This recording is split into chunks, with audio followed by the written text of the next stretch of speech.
সুজানগর হাসপাতাল মোড়ে সিএনজি স্ট্যান্ডের আধিপত্য দ্বন্দ্বে আহত এক।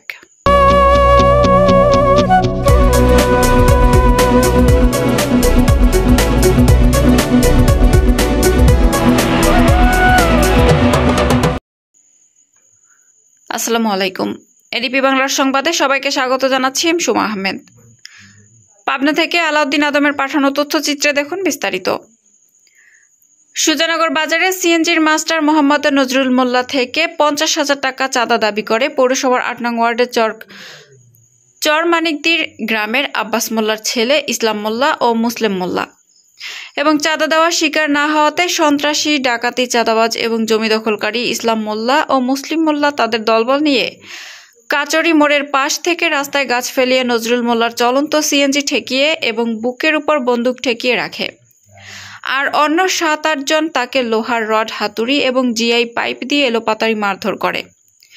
এতে আঘাত পেয়ে নজরুল মোল্লার 2 হাত এবং পাও ভেঙে যায় এবং স্পষ্ট থেকে তাকে অ্যাম্বুলেন্স করে পাবনার সদর হাসপাতালে ভর্তি করা হয়। পাবনা সদর হাসপাতালে বড় ডাক্তার দেখে বলে তাকে রাজশাহী নিতে হবে।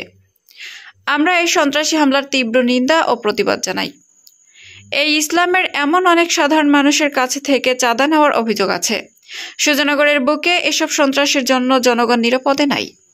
আগামীতে সুজানগরের বুকে এ ধরনের চাঁদাবাজি ঘটনা যেন আর না ঘটে, সেই লক্ষ্যে আমরা এই সন্ত্রাসী, চাঁদাবাজ ইসলাম মোল্লা ও মুসলিম মোল্লার ফাঁসি চাই।